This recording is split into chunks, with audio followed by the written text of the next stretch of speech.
Question 1, draw line of symmetry. Line of symmetry draw करें and tell order of rotational symmetry, और बताएं rotational symmetry का order in each of the following, नीचे दिए हुए हर एक के लिए। तो सबसे पहले हम देख लें यहाँ पे जो वर्डिंग यूज हुई वो लाइन ऑफ सिमेट्री की और ऑर्डर ऑफ रोटेशनल सिमेट्री की। तो यहाँ पे ये दो मुख्तलिफ चीज़ें हैं। तो लाइन ऑफ सिमेट्री को भी हम समझेंगे और ऑर्डर ऑफ रोटेशनल सिमेट्री को भी समझेंगे। उसके बाद फिर हम इसको सॉल्व करेंगे। तो लाइन ऑफ सिमेट्री को समझने से पहले हम सिमेट्री को समझते हैं। तो सिमेट्री कहते हैं हम आहंग, एक जैसा होना, मुताबिकत रखना। नेचर के अंदर ऐसी बहुत सारी चीज़ें मौजूद कि जिसमें सिमेट्री पाई जाती है, फिगर्स में, ऑब्जेक्ट्स में। तो जैसे कि यहाँ पे हम लीफ की एग्जांपल लेते हैं, तो लीफ का जो मिड रिब है उसका जो निचला हाफ है वो ऊपर वाले हाफ के एग्जैक्टली मैच कर रहा है, बिल्कुल सेम है। यहाँ से यहाँ तक जितना फासला तो उतना ऊपर तक का फासला, यहाँ से यहाँ तक जितना फासला उतना ऊपरी फासला। तो ये जो निचला हाफ है वो ऊपर वाले हाफ के बिल्कुल एक जैसा है। तो हम कहेंगे कि ये सिमेट्रिक फिगर है या सिमेट्रिक ऑब्जेक्ट है। टाइप्स की तरफ आएंगे कि कितनी किस्में इसकी पाई जाती हैं। तो पहला है रिफ्लेक्टिव सिमेट्री या मिरर सिमेट्री या लाइन सिमेट्री। तो यहाँ पे हम एग्जांपल लेते हैं इसकी मिरर की, कि एक ऑब्जेक्ट है और उसका इमेज बनता है मिरर के अंदर। ये मिरर है, ये उस तरफ वाला शाइनी सरफेस और इस तरफ वाला पॉलिश सरफेस। तो ऑब्जेक्ट का इमेज बनेगा मिरर के अंदर, लेकिन मिरर में हमें जस्ट नजर आ रहा है और इमेज इसका यहाँ पे बैक पे बनता है। तो मिरर के अंदर हम देखते हैं कि मिरर से इसके इस फुट तक का फासला और इमेज के मिरर तक का फासला बराबर, ऑब्जेक्ट का मिरर तक का फासला और इमेज के हैंड का मिरर तक का फासला ये आपस में बराबर, ऑब्जेक्ट के हेड का मिरर तक का फासला और इमेज के हेड का मिरर तक का फासला बराबर। तो यहाँ पे हम क्या कह सकते हैं कि इस मिरर को बुनियाद बना के अगर हम देखें तो इस तरफ वाला हाफ और इस तरफ वाला हाफ बिल्कुल सिमिलर है, एक जैसे हैं। तो इसलिए इसको हम क्या कहेंगे, सिमेट्रिक कहेंगे। तो इसको कहेंगे मिरर सिमेट्री। और लाइन सिमेट्री भी कह सकते हैं। अगर इसको हम लाइन तस्वर कर लें तो इसको लाइन सिमेट्री, और चूंकि इमेज इसका रिफ्लेक्शन होता है ऑब्जेक्ट का, तो इसलिए इसको रिफ्लेक्टिव सिमेट्री भी कहते हैं। और बिल्कुल इस तरह यहाँ पे अगर हम स्क्वायर को लेते हैं और इसको हम एक लाइन की मदद से फोल्ड कर लें तो ये कॉर्नर यहाँ पे आएगा और ये कॉर्नर यहाँ पे आ जाएगा। तो ये भी लाइन सिमेट्री या फिर मिरर सिमेट्री या फिर रिफ्लेक्टिव सिमेट्री कहलाएगी। रिफ्लेक्टिव सिमेट्री, मिरर या लाइन सिमेट्री को समझने के लिए हम कुछ एग्जांपल लेते हैं। 3 साइडेड पॉलीगॉन में हम ट्रायंगल लेते हैं और इसमें फिर इक्विलैटरल, आइसोसेलेस और स्केलिन ट्रायंगल लेते हैं। सबसे पहले हम इक्विलैटरल ट्रायंगल लेंगे। एक ऑब्जेक्ट के अंदर रिफ्लेक्टिव सिमेट्री या मिरर या लाइन सिमेट्री होती है जब उसका एक हाफ एक लाइन के जरिए से दूसरे हाफ के साथ मैच कर जाए, जैसे यहाँ पे बिल्कुल एग्जैक्टली मैच कर रहा है। तो इसको हम कहेंगे रिफ्लेक्टिव सिमेट्री। तो यहाँ पे हम देख रहे हैं कि इक्विलैटरल ट्रायंगल के अंदर ये हो रहा है। यहाँ पे हमने L1 लिखा हुआ है, तो ये L1 के अबाउट ये बिल्कुल एग्जैक्टली मैच कर रहा है। तो अगर हम यहाँ पे फिर देख लें L2, दूसरा जो वर्टेक्स है जिसे नजर आ रहा है, इसको अगर हम ऐसे फोल्ड कर लें तो यहाँ पे भी क्या हो रहा है, एग्जैक्टली ये दो हाफ्स इमेज कर रहे हैं। इस तरह अगर हम यहाँ पे तीसरे वर्टेक्स को लें, इसको L3 को, और इसको एक बार फिर फोल्ड कर लें तो ये एक बार फिर हो रहा है। तो इससे क्या मालूम हुआ कि यहाँ पे 3 सिमेट्रिक लाइंस है, L1, L2, L1 और L3। ये 3 सिमेट्रिक लाइन है और इनकी मदद से हम इस ऑब्जेक्ट को फोल्ड कर सकते हैं और दोनों हाफ्स इन 3 सूरतों में बिल्कुल मैच करेंगे। तो यहाँ पे अब हम आते हैं इक्विलैटरल की तरफ। तो यहाँ से हम शुरू कर लेंगे। यहाँ पे ये L1 हो जाएगी, ये पहले सिमेट्रिक लाइन या लाइन ऑफ सिमेट्री, और इस तरह ये दूसरी L2 और ये L3 की सूरत में तीसरी लाइन ऑफ सिमेट्री हो जाएगी। अब आते हैं आइसोसेलेस की तरफ। तो आइसोसेलेस में हम देख रहे हैं यहाँ पे ये एक आइसोसेलेस ट्रायंगल, और इसमें एक ही सूरत है, एक ही लाइन ऑफ सिमेट्री होगी। अगर हम इसको फोल्ड कर लें इस तरह तो ये दोनों हाफ्स बिल्कुल एग्जैक्टली मैच करेंगे। तो इसमें जस्ट एक ही लाइन ऑफ सिमेट्री होगी। अगर हम इसको इस तरह करेंगे तो इस तरह नहीं होगा, मैच नहीं कर रहे। अगर हम इसको इससे मिलाएं तो फिर भी नहीं कर रहे। अगर इसको इससे मिलाएं तो तब भी नहीं कर रहे। तो सिर्फ वाहिद यही सूरत है कि जिसमें ये बिल्कुल दोनों हाफ्स एग्जैक्टली मैच कर रहे हैं। तो इसमें एक ही लाइन ऑफ सिमेट्री, इक्विलेटरल में 3 लाइन ऑफ सिमेट्री थी, जबकि यहाँ पे एक होगी। तो यहाँ पे हम ड्रा कर लेते हैं इसको। तो ये लाइन ऑफ सिमेट्री हो जाएगी, एक ही है। उसके बाद जो स्केलिंग ट्राइंगल है उसमें कोई लाइन ऑफ सिमेट्री नहीं होगी। तो यहाँ पे है 3 लाइन ऑफ सिमेट्रीज, और यहाँ पे है 1 1, और यहाँ पे है 0 लाइन ऑफ सिमेट्री। अब आते हैं 4 साइडेड पॉलीगॉन्स की तरफ, जिसे क्वाड्रिलेटरल्स कहते हैं। तो इन तमाम फिगर्स को क्वाड्रिलेटरल कहते हैं, जिसमें square, rhombus, rectangle, parallelogram, kite और ट्रेपेजियम शामिल हैं। तो सबसे पहले हम स्क्वायर की तरफ आते हैं कि स्क्वायर में कितनी लाइन ऑफ सिमेट्री है भी कि नहीं। तो यहाँ पे हम स्क्वायर को ले रहे हैं। तो ये आपके पास एक स्क्वायर आ गया, ये स्क्वायर आ गया आपके पास। तो यहाँ पे ऊपर लिखा हुआ है L1। तो L1 एक लाइन है, इसके अगेंस्ट हम इसको फोल्ड कर सकते हैं और दोनों हाफ बिल्कुल एग्जैक्टली मैच करेंगे। उसके बाद यहाँ पे L2 लिखा हुआ है, तो ये भी देख लें। तो इस तरह फोल्ड करके भी दोनों हाफ एग्जैक्टली मैच करेंगे। फिर यहाँ पे L3 लिखा हुआ है, तो इस तरह इसको हम फोल्ड कर लेते हैं, एग्जैक्टली मैच कर जाएंगे। फिर उसके बाद यहाँ पे L4 लिखा हुआ है, तो L4 लाइन को यूज करते हुए इसको एग्जैक्टली हम दोनों हाफ्स को मैच कर सकते हैं। तो यहाँ पे 4 लाइंस ऑफ सिमेट्री आ जाएंगे। तो हम बारी बारी यहाँ पे भी ड्रा कर लेते हैं। तो पहली ये लाइन ऑफ सिमेट्री L1, दूसरी ये हो जाएगी L2, तीसरी डायगोनल वाली हो जाएगी L3, चौथी जो है दूसरे डायगोनल वाली हो जाएगी L4। अब रोम्बस की तरफ आते हैं। तो रोम्बस के अंदर उसमें हम देख लेते हैं कि उसमें कितनी लाइन ऑफ सिमेट्री मौजूद हैं। तो यहाँ पे हम रोम्बस को ले रहे हैं। तो यहाँ पे लिखा हुआ है L1। तो L1 के अगेंस्ट इनके दो हाफ्स बिल्कुल एग्जैक्टली मैच हो रही हैं, देख लें। और उसके बाद फिर लिखा हुआ है L2। तो L2 के लिए हम देख लें, तो यहाँ पे भी अगेन एक बार फिर हो रहा है। तो 2 लाइन ऑफ सिमेट्री होंगी रोम्बस के अंदर। तो यहाँ पे अगर हम इसको ड्रा कर लें तो डायगोनल में होंगी ये L1 और दूसरा यहाँ पे L2। उसके बाद रेक्टेंगल की तरफ आते हैं। तो रेक्टेंगल यहाँ पे हम ले रहे हैं, ये रेक्टेंगल आपके पास आ गया। तो इसमें यहाँ पे लिखा हुआ है L1 और यहाँ पे L2। तो L1 को यूज कर लेते हैं, ये इसको हमने फोल्ड कर दिया, तो एग्जैक्टली दोनों हाफ्स मैच कर रहे हैं। उसके बाद हम ले रहे हैं L2 को। तो L2 को यूज करते हुए ये देख लें, तो दोनों हाफ एग्जैक्टली मैच कर रहे हैं। तो रेक्टेंगल के अंदर 2 लाइंस ऑफ सिमेट्री है। अगर इसको हम अगेंस्ट द डायगोनल करना चाहें तो वो देख लें, तो मैच नहीं कर रही है, देख लें। तो 2 लाइन ऑफ सिमेट्री रेक्टेंगल के अंदर होंगी। तो इसको हम यहाँ पे ड्रा कर लेते हैं। तो ये फर्स्ट लाइन ऑफ सिमेट्री और ये सेकंड लाइन ऑफ सिमेट्री। उसके बाद पैरेललोग्राम में देख लेते हैं। तो पैरेललोग्राम के अंदर कोई लाइन ऑफ सिमेट्री नहीं होगी। तो वो यहाँ पे आप देख सकते हैं, ये आपके पास पैरेललोग्राम। तो इसको अगर हम इस तरह फोल्ड करते हैं तो देखें सेम नहीं आ रही है, देख लें इस तरफ, और यहाँ पे दूसरी साइड पे भी सेम नहीं आ रही। और अगर हम इस तरह इसको फोल्ड करते हैं तो इनके दोनों हाफ्स मैच नहीं कर रहे, यहाँ पे देख लें और इस तरफ भी देख लें ये। तो पैरेललोग्राम के अंदर कोई लाइन ऑफ सिमेट्री मौजूद नहीं। उसके बाद काइट की तरफ आते हैं। तो काइट में हम चेक कर लेते हैं, ये आपके पास काइट आ गया और काइट में सिर्फ एक ही लाइन ऑफ सिमेट्री होगी।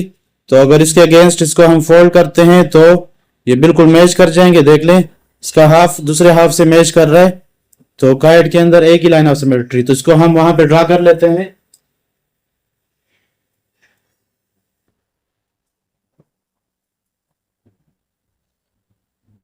ट्रेपीजियम की तरफ आते हैं तो इसमें दो किस्में हैं, स्केलियन ट्रेपीजियम है और आइसोसेलेस ट्रेपीजियम। तो आइसोसेलेस से तो वाजह है कि जिसमें दो साइड बराबर, तो यहाँ पे जो नॉन पैरेलल साइड्स हैं वो आपस में बराबर होंगे, और जबकि जो स्केलियन ट्रेपीजियम है इसमें जो नॉन पैरेलल साइड्स हैं वो बराबर नहीं होंगे, और यहाँ पे 90 एंगल भी बन सकता है, तो फिर ये बनेगा राइट एंगल ट्रेपीजियम भी बन सकता है। तो इस सूरत में यहाँ पे कोई लाइन ऑफ सिमेट्री नहीं होगी। अगर इसको हम फोल्ड करें किसी लाइन के अगेंस्ट तो दोनों हाफ्स मैच नहीं करेंगे, जबकि आइसोसेलेस में करेंगे तो यहाँ पे एक लाइन ऑफ सिमेट्री बन सकती है और वो यहाँ पे आएगी। तो ये मैं आपको यहाँ पे फिगर से बता भी देता हूँ। तो ये हुआ आप लोगों का ट्रेपीजियम। तो यहाँ पे एल लिखा हुआ है, तो एल के अगेंस्ट इसको हम क्या कर सकते हैं, फोल्ड करके इनके दो हाफ्स को मैच कर सकते हैं, वो बिल्कुल सेम आ रहे हैं। तो यहाँ पे इसका ये साइड इस साइड के बराबर है, तो इसलिए इसको हम क्या कहेंगे, आइसोसेलेस ट्रेपीजियम कहेंगे। तो इस तमाम वे से हमें ये पता चला कि जो यहाँ पे था 4 साइडेड पॉलीगॉन में जो स्क्वायर था इसके अंदर 4 बन रही थी, तो यहाँ पे हो जाएगा 4 लाइन ऑफ सिमेट्री। और रोम्बस के अंदर 2 लाइन ऑफ सिमेट्री बन रही थी, रेक्टेंगल के अंदर 2 लाइन ऑफ सिमेट्री बन रही थी, पैरेललोग्राम के अंदर कोई नहीं बन रही, काइड के अंदर 1 लाइन ऑफ सिमेट्री आ रही है, और आइसोसेलेस ट्रेपीजियम के अंदर 1 लाइन ऑफ सिमेट्री, और स्केलियन के अंदर कोई नहीं आ रही। इसके बाद बात करेंगे रेगुलर पेंटागन की और रेगुलर हेक्सागन की। तो रेगुलर पेंटागन पहले देख लेते हैं। तो इसके लिए भी हम फिगर का सहारा ले लेते हैं। ये देख लें, तो यहाँ पे ऊपर लिखा हुआ है L1, तो L1 के अगेंस्ट इसको अगर हम फोल्ड करें रेगुलर पेंटागन को, तो ये एग्जैक्टली दोनों हाफ मैच करेंगे। तो ये एक लाइन ऑफ सिमेट्री आ जाएगी, ये लाइन जो यहाँ पे दरमियान में नजर आ रही, तो लाइन ऑफ सिमेट्री। दूसरी यहाँ पे L2 लिखा गया है, तो L2 के अगेंस्ट भी हम इसको फोल्ड कर सकते हैं, तो ये यहाँ पे एक बार फिर दोनों हाफ सेम आएंगे। फिर अगर हम यहाँ पे L3 देख लें तो L3 के अगेंस्ट भी कर सकते हैं, दोनों हाफ एक बार फिर सेम आएंगे। फिर अगर हम यहाँ पे L4 देख लें तो इसके अगेंस्ट भी कर सकते हैं, तो ये एक बार फिर सेम आ जाएंगे, ये देख लें। और उसके बाद L5 लिखा हुआ है, तो L5 के अगेंस्ट भी हम इसको फोल्ड कर सकते हैं, तो ये एक बार फिर सेम आ रहा है। तो 5 लाइंस ऑफ सिमेट्री इसके अंदर मौजूद है पेंटागन के अंदर। उसके बाद रेगुलर हेक्सागन की तरफ आते हैं। तो यहाँ पे अगर हम इसको देख लें तो यहाँ पे L1 लिखा हुआ है, तो L1 के अबाउट इसको हम फोल्ड करके चेक कर सकते हैं, तो ये देख लें दोनों एग्जैक्टली मैच करेंगे दोनों हाफ्स। उसके बाद यहाँ पे लिखा हुआ है L4, तो L4 के अगेंस्ट भी कर सकते हैं, ये दोनों मैच करेंगे। फिर उसके बाद L2 लिखा हुआ है, तो L2 के क्रॉस भी कर सकेंगे, तो वो ये देख लें दोनों सेम आ रहे हैं। फिर L5 लिखा हुआ है, तो L5 के अगेंस्ट भी कर सकते हैं, ये सेम आ जाएंगे। फिर L3 लिखा हुआ है, तो L3 के अगेंस्ट भी कर सकते हैं, वो ये हो जाएगा, वो ये सेम आ जाएंगे। उसके बाद L6 लिखा हुआ है, तो L6 के लिए भी कर सकते हैं, तो ये सेम हो जाएंगे। तो रेगुलर हेक्सागन के अंदर तमाम साइड से बराबर, तो इसके अंदर कुल 6 लाइन ऑफ सिमेट्री बनेंगी। तो यहाँ पे ये हम दोनों में ड्रा कर लेते हैं, पेंटागन के लिए भी और रेगुलर हेक्सागन के लिए भी। ये पहली लाइन ऑफ सिमेट्री आ जाएगी पेंटागन के लिए, L1 लिख लेते हैं। ये दूसरी आ जाएगी, और ये तीसरी आ जाएगी,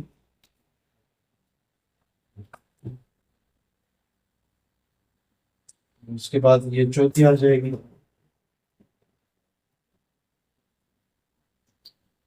और ये पांचवी आ जाएगी।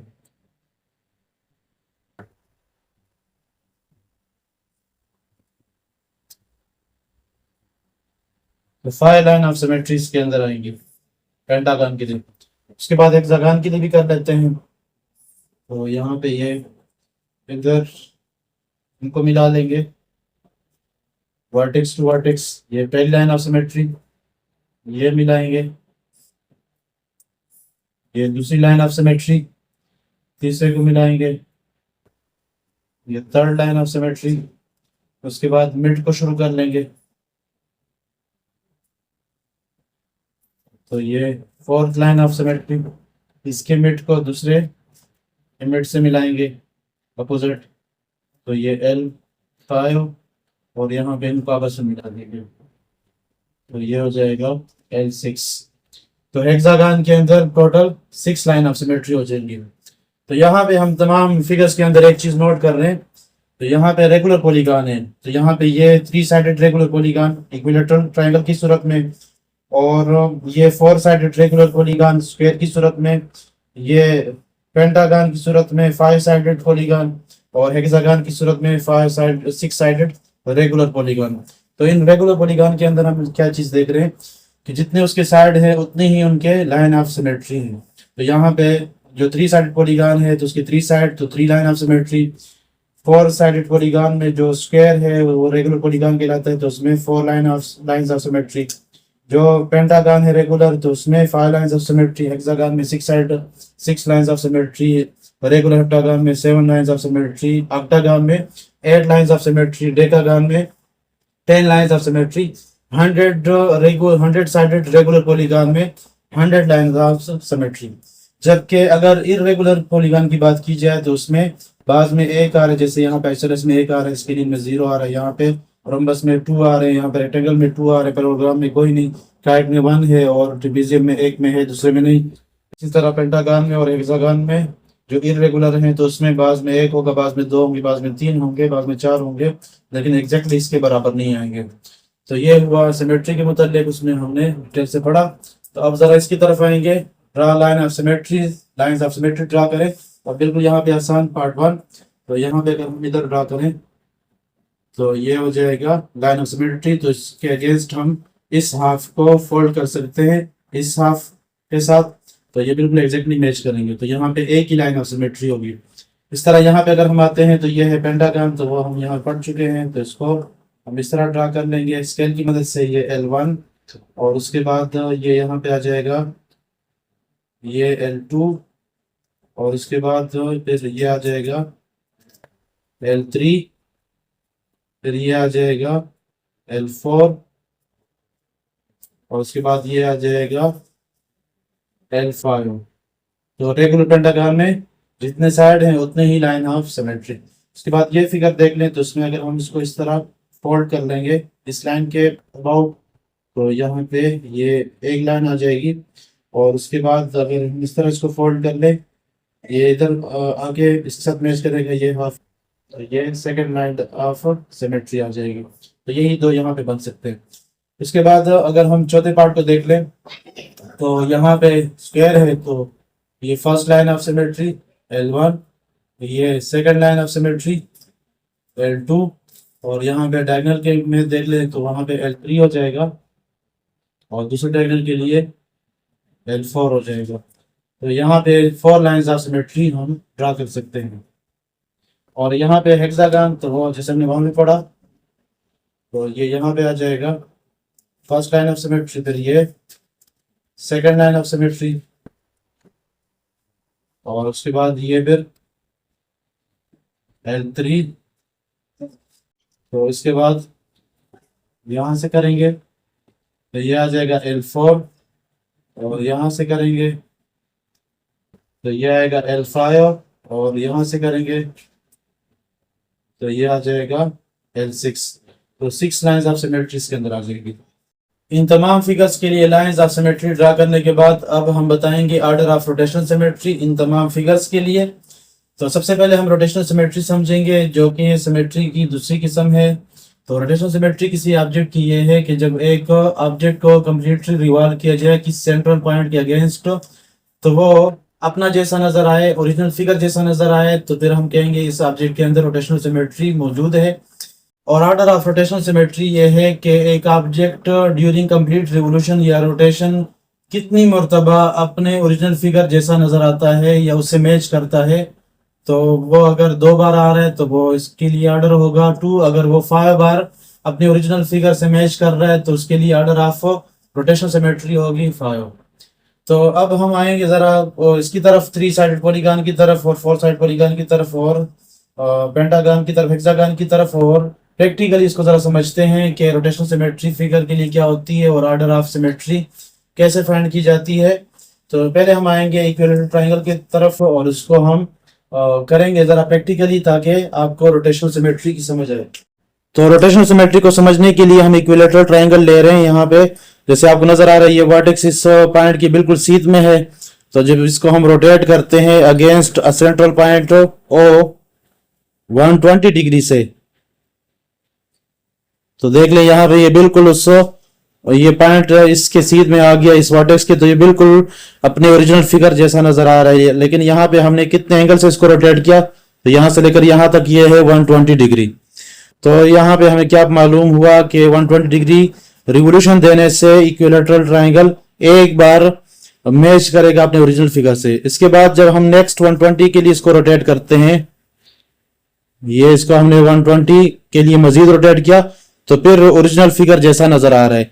तो यहाँ पे 2 टाइम हो जाएगा। उसके बाद जब हम तीसरी मरतबा करते हैं, 3rd टाइम करते हैं, तो एक बार फिर ये ओरिजिनल फिगर जैसा नजर आएगा, उसके साथ मैच करेगा। तो इससे मालूम हुआ कि जो इक्विलेटरल ट्रायंगल है वो एक कंप्लीट रिवोल्यूशन में 3 टाइम अपने ओरिजिनल फिगर से मैच करता है। तो यहां से मालूम हुआ एक तो ये कि इसमें फिगर के अंदर, इस ऑब्जेक्ट के अंदर रोटेशनल सिमेट्री भी मौजूद, और दूसरा इसका जो ऑर्डर ऑफ रोटेशनल सिमेट्री है वो 3 है, क्योंकि ये 3 टाइम अपने ओरिजिनल फिगर के साथ से मैच कर रहा है।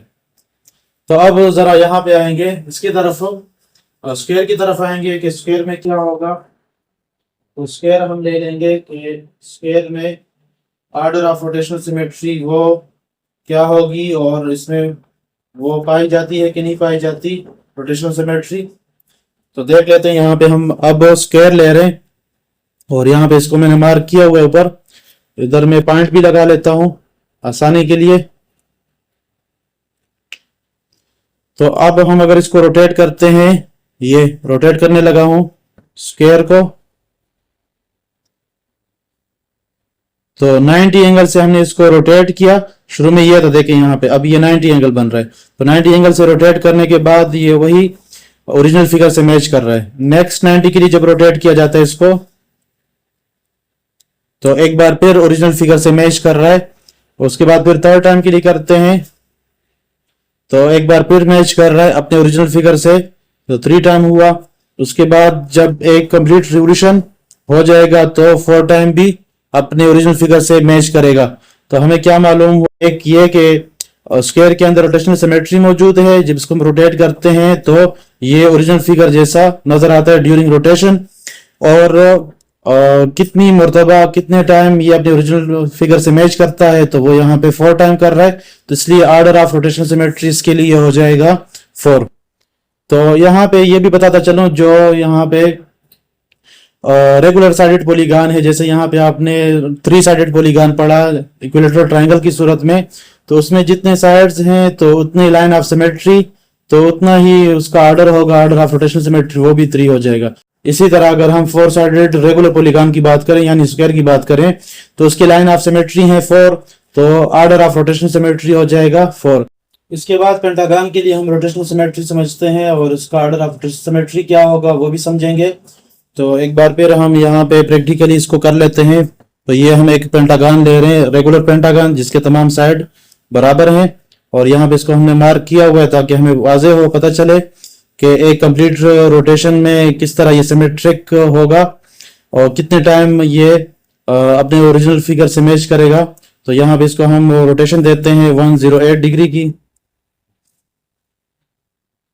तो 108 डिग्री यहाँ पे देखे मार्क किया हुआ, तो ये और ये मिलके क्या बना रहा है, 108 डिग्री बना रहा है। तो 108 डिग्री रिवोल्यूशन से ये फिर अपने ओरिजिनल फिगर से मैच कर रहा है। इस तरह नेक्स्ट टाइम जब हम 108 के लिए इसको रोटेट करते हैं, तो एक बार फिर ये अपने ओरिजिनल फिगर से मैच कर रहा है। तो 3rd टाइम करते हैं, तो यहाँ पे एक बार फिर करेगा। इस तरह 4 टाइम करते हैं तो एक बार फिर करेगा, और इस तरह 5th टाइम करते हैं तो एक बार फिर ओरिजिनल फिगर से मैच कर जाएगा। तो इससे हमें मालूम हुआ एक तो ये कि पेंटागन के अंदर रोटेशनल सिमेट्री मौजूद है, और दूसरा ये यहाँ पे 5 टाइम एक कंप्लीट रिवोल्यूशन में अपने आप को रिपीट कर रहा है, अपने ओरिजिनल फिगर से ये मैच कर रहा है। तो इस लिहाज से ऑर्डर ऑफ रोटेशनल सिमेट्री के लिए हो जाएगा 5। अब अगर हम जरा इस फिगर की तरफ आ जाएं और इसमें हम रोटेशनल सिमेट्री देखना चाहें कि रोटेशनल सिमेट्री इसमें है कि नहीं, और उसके बाद फिर आर्डर से क्या होगा, तो जरा इसको अगर हम इससे तशबीह दें तो यहाँ पे ये जो एंड है वो इसका ये एंड हो जाएगा, ये एंड इसका ये एंड हो जाएगा। जब इसको हम एंटी क्लॉकवाइज रोटेट करते हैं 90 डिग्री से तो देख लें तो ये कुछ यूं बनेगा, इसका जो केप होगा वो यहाँ पे ऊपर आ जाएगा, तो ये अब उस जैसा नजर नहीं आ रहा। लेकिन जब हम इसको नेक्स्ट 90 डिग्री के लिए रोटेट करते हैं या फिर एज ए होल 180 के लिए रोटेट करते हैं तो इसका ये केप यहाँ पे आ जाएगा। तो इस तरीके से अब क्या हम कहेंगे कि ये फिगर एक जैसा है, शर्त ये कि ये बिल्कुल दोनों एंड इनके सेम हो। तो यहाँ पे हमने शेडेड और अनशेड को नहीं देखना बल्कि एज ए होल हमने फिगर को देखना है। तो फिगर की शेप की बात हो रही है तो फिगर का शेप यहाँ पे 180 डिग्री के बाद सेम आएगा। उसके बाद जब नेक्स्ट टाइम हम 90 डिग्री के लिए रोटेट करेंगे तो फिर इस तरह बनेगा, फिर नेक्स्ट टाइम करेंगे तो फिर एक बार फिर इस तरह बन जाएगा, यानी 360 डिग्री में 2 बार ये रिपीट होगा। तो ऑर्डर ऑफ रोटेशनल सिमेट्री क्या हो जाएगी, चूंकि ये 2 बार अपने आप को रिपीट कर रहे हैं तो यहाँ पे ऑर्डर ऑफ रोटेशनल सिमेट्री इसके लिए होगी 2। अब हम आएंगे ऑर्डर ऑफ रोटेशनल सिमेट्री की तरफ।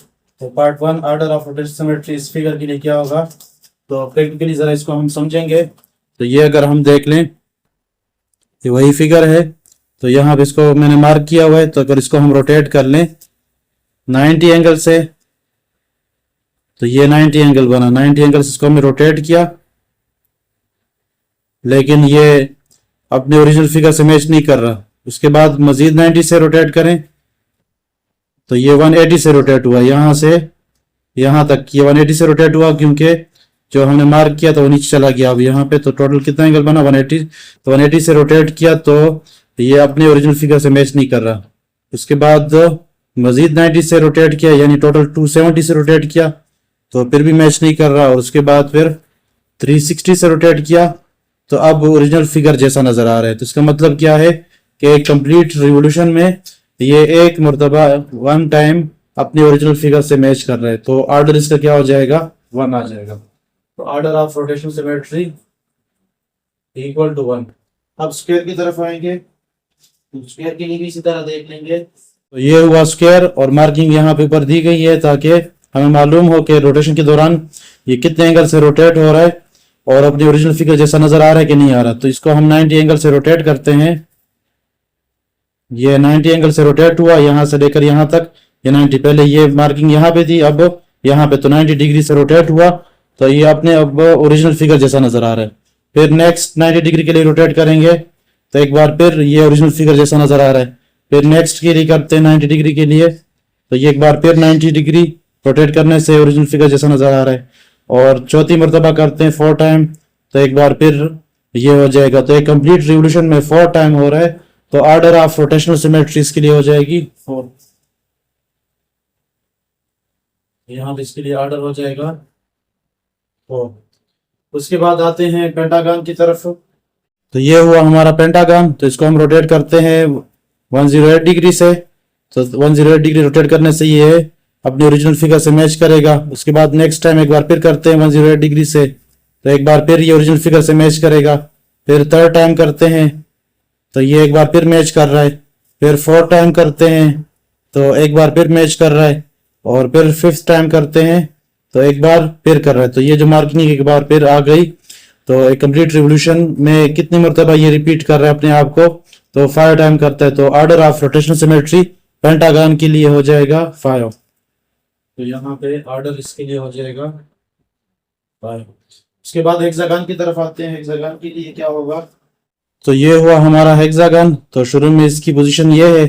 अब इसको हम रोटेट करते हैं 72 डिग्री से। तो ये 72 डिग्री से रोटेट हुआ। देखें यहाँ पे 72 डिग्री लिखा हुआ है, इसके और इसके दरमियान एंगल बना है 72। तो ये शुरू वाली मार्किंग थी। तो 72 डिग्री से रोटेट किया तो ये ओरिजिनल फिगर जैसा नजर आ रहा है। अब इसको नेक्स्ट 72 डिग्री के लिए रोटेट करेंगे तो एक बार फिर अपने ओरिजिनल फिगर जैसा नजर आएगा। फिर नेक्स्ट 72 के लिए रोटेट करेंगे फिर उसी तरह नजर आएगा। फिर नेक्स्ट 72 के लिए रोटेट करेंगे फिर उस तरह नजर आएगा। फिर 5th टाइम रोटेट करेंगे फिर उस तरह नजर आएगा। 6th टाइम रोटेट करें 72 डिग्री से तो अपने ओरिजिनल फिगर जैसा नजर आएगा। तो इससे क्या मालूम हुआ कि रेगुलर हेक्सागन के लिए ऑर्डर ऑफ रोटेशनल सिमेट्री कितना हो जाएगा 6 होगा। तो यहाँ पे लिख देते हैं order of rotational symmetry equal to 6। उसके बाद जो लास्ट फिगर दिया गया है इसके लिए हम order of rotational symmetry find करेंगे। तो ये हुआ हमारा फिफ्थ पार्ट। तो इसको हम रोटेट कर लेते हैं सबसे पहले 90 डिग्री से। तो ये 90 डिग्री से इसको रोटेट किया तो ये ओरिजिनल फिगर जैसा नजर नहीं आ रहा। उसके बाद फिर नेक्स्ट 90 डिग्री के लिए इसको रोटेट करते हैं तो ये अपने ओरिजिनल फिगर जैसा अब नजर आ रहा है। तो क्या मालूम हुआ, 180 डिग्री रोटेट करने से ये अपने ओरिजिनल फिगर से मैच कर रहा है। उसके बाद फिर नेक्स्ट 90 डिग्री के लिए करते हैं तो एक बार फिर मैच नहीं कर रहा, और फिर नेक्स्ट 90 डिग्री के लिए करते हैं तो फिर कर रहा है। इससे क्या मालूम हुआ, एक कंप्लीट रिवोल्यूशन में, कंप्लीट रोटेशन में 2 बार ये अपने आप को रिपीट कर रहा है, ये अपने ओरिजिनल फिगर से मैच कर रहा है। तो इसके लिए ऑर्डर ऑफ रोटेशन सिमेट्री हो जाएगा 2। Order equal to 2. Question number 2, find the point of rotation of regular hexagon and decagon। Regular hexagon और रेगुलर डेकागन के लिए पॉइंट ऑफ रोटेशन फाइंड करें। तो वो पॉइंट जिसके गिर्द ये रोटेशन करे तो वो पॉइंट हमें मालूम करना है, हेक्सागन के लिए भी और डेकागन के लिए भी। Also find the angle of rotation, और एंगल ऑफ रोटेशन भी फाइंड करेंगे। वो एंगल हम मालूम करेंगे कि जिसके लिए अगर हम इसको रोटेट करेंगे तो ये ओरिजिनल फिगर जैसा नजर आए। तो सबसे पहले हम क्या करेंगे, रेगुलर हेक्सागन ड्रा करेंगे और रेगुलर डेकागन ड्रा करेंगे। तो सबसे पहले हम एक साइड ले लें, सपोज वो साइड है ए बी और कोई भी इसकी सुटेबल लेंथ हो। उसके बाद ड्रा करने के बाद यहाँ पे हम रख लेंगे डी और 120 डिग्री मेजर कर लेंगे। तो यहाँ पे 120 आ रहा है तो एक रे खींच लेंगे। तो 120 इसलिए क्योंकि interior angle of regular hexagon वो 120 के बराबर होता है। तो आप फाइंड भी कर सकते हैं उसी फार्मूले से, n-2 multiply 180 divide by n। तो उससे आ जाएगा n की जगह पे 6 पुट करने से तो ये आ जाएगा 120 डिग्री।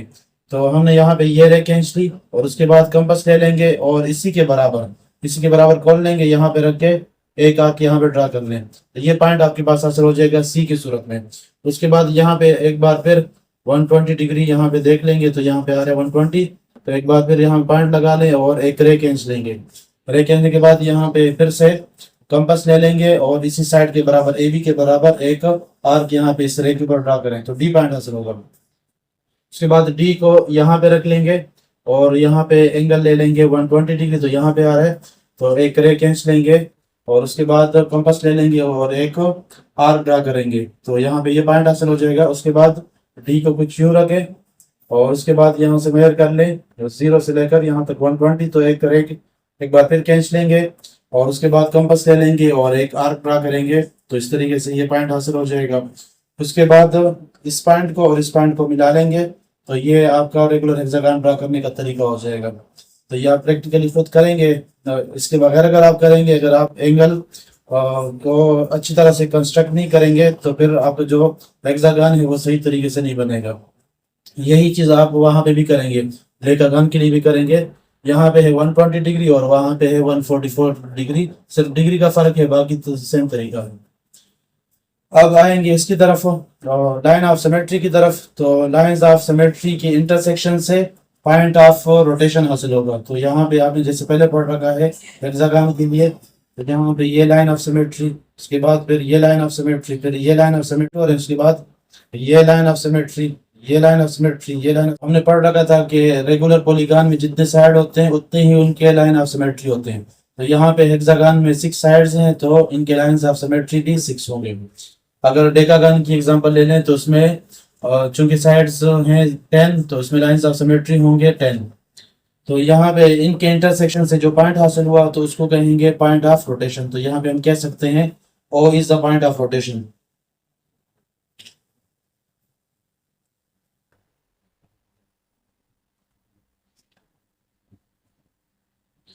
उसके बाद यहाँ पे हम इस ट्रायंगल को ले लेंगे जैसे यहाँ पे नजर आ रहा है ये वाला।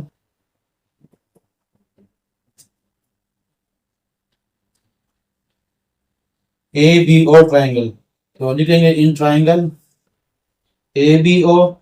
इसके अंदर हम क्या देख रहे हैं, ये 2 साइड बराबर हैं आपस में, तो ये एंगल और ये एंगल भी आपस में बराबर, इनके अपोजिट एंगल आपस में बराबर।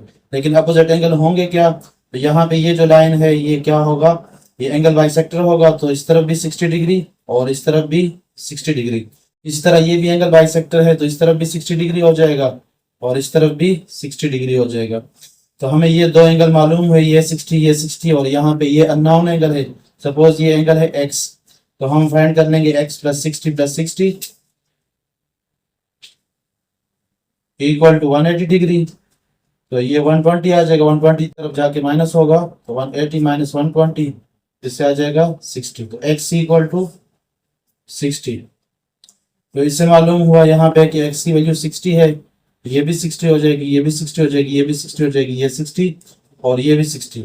तो जब हम इसको 60 के एंगल से रोटेट करेंगे, यहाँ से लेकर यहाँ तक ये 60 एंगल हुआ, तो जब हम इसको इस तरफ रोटेट करेंगे तो ये जो a वर्टेक्स है ये चला जाएगा b वर्टेक्स पे, और जो b वर्टेक्स होगा वो चला जाएगा c वर्टेक्स पे, और c वर्टेक्स चला जाएगा d पे, और d चला जाएगा e पे, e चला जाएगा f पे, और f चला जाएगा a की जगह पे। तो यही x इक्वल टू 60 डिग्री, यही एंगल ऑफ रोटेशन कहलाएगा। तो एंगल ऑफ रोटेशन